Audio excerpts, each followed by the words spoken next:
فوجی ٹرک میں آگ لگنے سے 4 فوجیوں کی ہلاکت کی وجہ کا ملبہ پاکستان کے سر پر ڈالنا شروع کر دیا ہے۔ کشیدہ تعلقات پلوامہ 2019 سے آگے پیچھے۔ پاکستان کو ان نازک حالات سے دوچار کرنے کی ذمہ دار پاکستان کی طاقتور اور مہارت یافتہ اشرافیہ ہے۔ ہم اوپر سے چل کے نیچے تک کھائی میں گر چکے ہیں۔ کیسے آگے بڑھتے ہیں، کیا ہوتا ہے، کشمیر پہ کیا ایشوز ہیں۔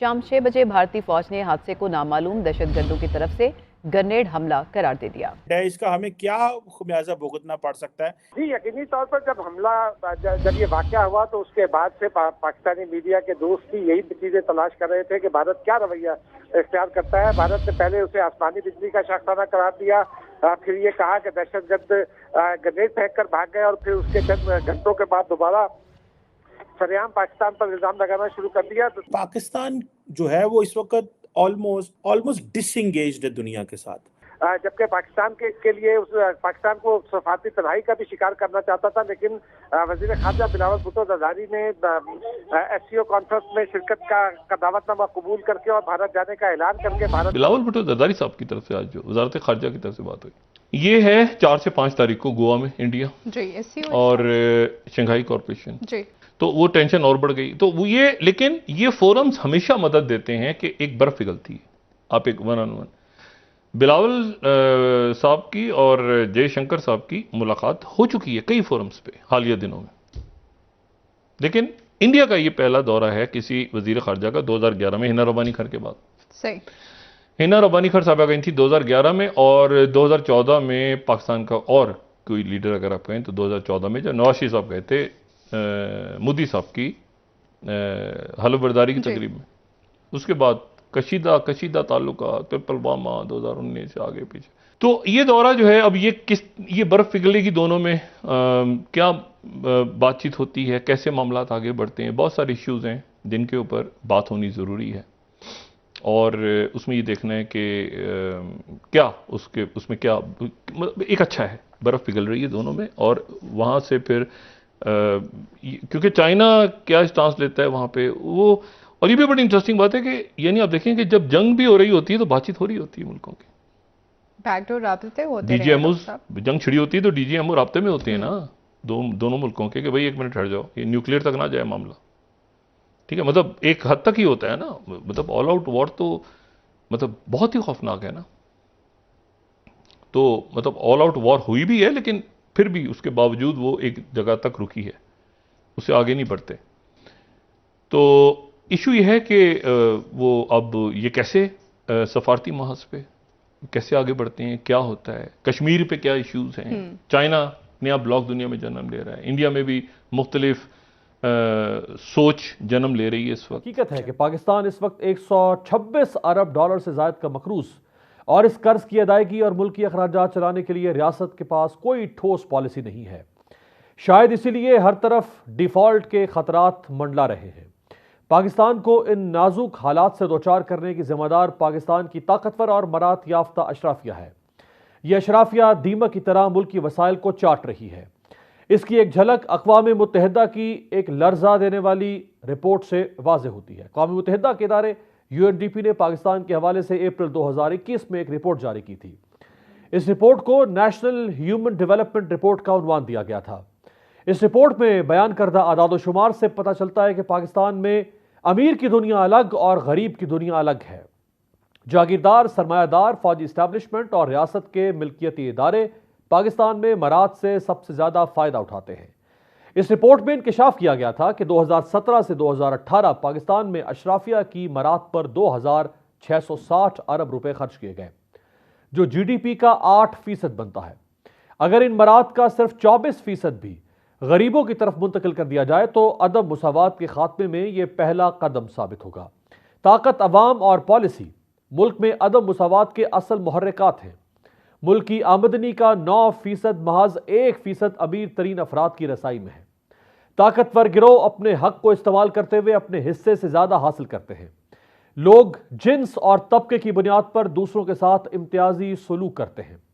پاکستان میں عدم مساوات کی تلخ حقیقت آمدنی میں پائے جانے والے فرق سے ظاہر ہوتی ہے۔ UNDR 2020 کے تجزیے سے ظاہر ہوتا ہے کہ ملک میں متوسط طبقے کی حالت بگڑ رہی ہے۔ 2018-19 میں آبادی کا 36% متوسط طبقہ تھا، جبکہ اس سے قبل 10 برسوں میں یہ تعداد 42% تھی۔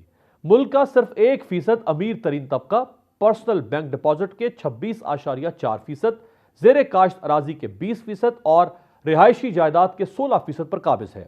یہی 1% دولت مند طبقہ پاکستان میں جمع کیے جانے والے کل ذاتی انکم ٹیکس کا 29.8% ادا کر رہا ہے، جو کہ عدم مساوات کا مظہر ہے۔ 2001 سے 2016 کے دوران بینک ڈپازٹس کا جھکاؤ 20% امیر طبقے کی طرف ہو گیا۔ اسی عرصے میں ملک میں زیر کاشت رقبے میں کوئی بڑا اضافہ نہیں ہوا۔ پاکستان میں آمدنی اور دولت دونوں میں عدم مساوات بلند ترین سطح پر ہے۔ انسانی ترقی میں جنوبی ایشیا کے ممالک میں پاکستان آخر سے پہلے رینک پر سامنے آتا ہے، جبکہ نیپال، بھوٹان اور بنگلہ دیش پاکستان سے بہتر پوزیشن پر ہے۔ پاکستان کے 20% امیر ترین طبقے میں ہیومن ڈیولپمنٹ کی شرح 0.69 ہے اور یہ بلند کیٹیگری میں آتے ہیں۔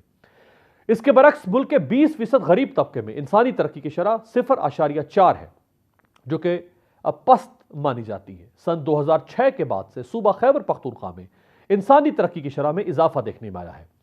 اس کے برعکس پاکستان کا سب سے بڑا صوبہ بلوچستان ہیومن ڈیولپمنٹ اشاریوں میں سب سے نیچے ہے۔